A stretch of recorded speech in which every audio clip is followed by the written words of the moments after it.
My mother was the one who taught me how to ride a bicycle, how to balance a checkbook, and how to admit when I was wrong and apologize. In 44 years, she never asked me for a single thing in return. So when I tell you that the woman I married put her in a hospital bed, you need to understand that it wasn't only an act of violence.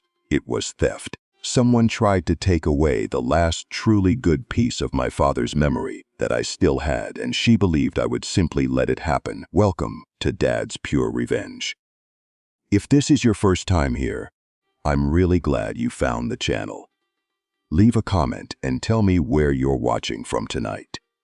If stories like this mean something to you, hit the like button and stay with me, because what happened at that police station just 18 minutes later is something I still replay in my mind every single day. My mother's name is Eleanor. She's 71 years old, stands 5'2", and in all her life she has never raised her voice at another person. 9 years ago, after my father passed away, she quietly sold his fishing boat without telling anyone. She used every dollar from the sale to pay off the remainder of my brother's community college tuition. She never mentioned doing it. I only learned the truth because I happened to see a bank statement I was never meant to find. For as long as I can remember, every Sunday at exactly 11 in the morning, she'd arrive at my house carrying a casserole dish wrapped in foil. She never called ahead, because she always said that a mother didn't need an appointment to visit her son. She also kept an old Folgers coffee can on the kitchen counter with the label half peeled away. Every evening she dropped whatever spare change she had into it. That money was for my daughter Nora's first car. She'd been quietly saving that way for 6 years. I never would have known if Nora hadn't mentioned it to me herself. My name is Grant Holloway. I'm 44 years old, and I manage logistics for a freight company in Spokane, Washington. If I'm being truthful with you, and I promised myself I would be when I started sharing this story, my biggest weakness has always been letting things go unresolved. I'm the kind of man who avoids difficult conversations. About 3 years ago, my wife slowly started finding excuses for why my mother couldn't come over for Sunday dinner anymore. Sometimes it was a headache. Other times it was a scheduling issue. Sometimes it was simply the tone in her voice telling me not to argue. And I listened. I convinced myself that it was easier that way. I told myself I was protecting the peace inside my own home. Not once did I look my wife in the eyes and ask why the woman who had raised me had gone from being a weekly visitor to someone we only saw twice a year during the holidays. That's on me. I accept that responsibility. It was Thursday, June 11th, at exactly 5:27 that evening. I had just stepped into the parking garage at work with my car keys already in my hand when my phone started ringing. The screen read, "Mom." She was crying so hard that I could barely understand what she was saying. "Grant," she sobbed.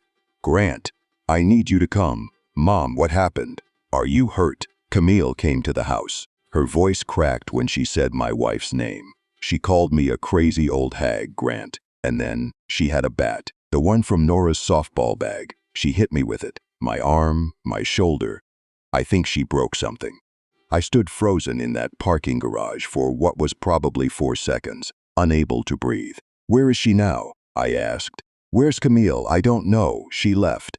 Ruth heard me screaming and came over. She called 911.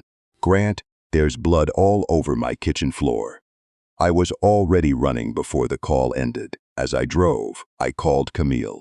She answered on the second ring, and the calmness in her voice stopped me cold. "Your mother's being dramatic," she said. "She fell. I never touched her." "She says you hit her with a bat, Camille. She's 71 years old. She exaggerates everything how she is." There was a short silence. "You're not actually taking her side before you've even spoken to me, are you?" "I am talking to you," I answered. "I'm asking you what happened." "Nothing happened that deserves this phone call, Grant." Then, in a voice that sounded flat, almost bored, "Figure it out when you get home." She ended the call. "I want you to really sit with that for a moment, because I did figure it out. My mother was lying on her kitchen floor bleeding, and my wife told me to figure it out as casually as if I'd asked where she kept the extra paper towels. The woman who found my mother was Ruth Callahan. She had lived 2 houses away from Eleanor for the past 11 years. She was 68 years old, living with a bad hip and an even worse knee, and yet every single morning she walked over just to check whether my mother's newspaper had been delivered before Eleanor even woke up. Why? Because one day my mother casually mentioned that she loved reading the newspaper with her morning coffee while it was still cool enough to hold the mug with both hands. Every spring, without fail, Ruth placed the same little red pot holding a blooming geranium on the porch railing. She'd been doing it for years. The moment she heard my mother screaming through the kitchen window that evening, she didn't call me. She didn't call anyone except 911. Then she knelt beside my mother on that kitchen floor, pressed a dish towel firmly against her shoulder, and stayed on the phone with the dispatcher for the entire 11 minutes it took the ambulance to arrive. The whole time she repeated the same 4 words over and over. "I'm right here, Eleanor. I'm right here, Eleanor," again and again, like the steady rhythm of a heartbeat. By the time I arrived at St. Vincent's Memorial Hospital, my mother had already been taken into a treatment room.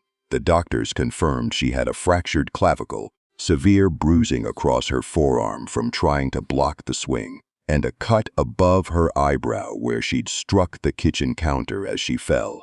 She looked impossibly small lying there in that hospital gown. She reached for my hand with her uninjured arm. The very first thing she asked wasn't, "I'm scared."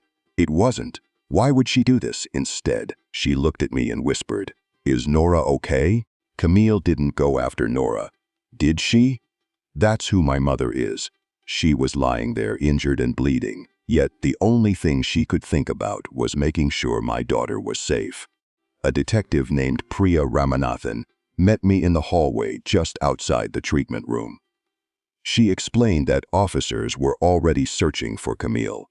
Then she told me they had recovered the softball bat from the trunk of Camille's car. But that wasn't what made me stop walking. There was something else inside the trunk, a folder. It contained paperwork with my mother's name on it, deed documents, and a copy of my life insurance policy. At that moment, I didn't fully understand what I was looking at. I just knew it made my stomach sink in a way that even hearing about the assault hadn't. At 6:52 that evening, the police station called and asked me to come in to give my statement. I promised my mother I'd return within the hour, then got back into my car and drove so fast that I barely remember which streets I even took 18 minutes. That's all it took from the moment I received that call until I pushed open the doors of the Spokane Valley Police Station.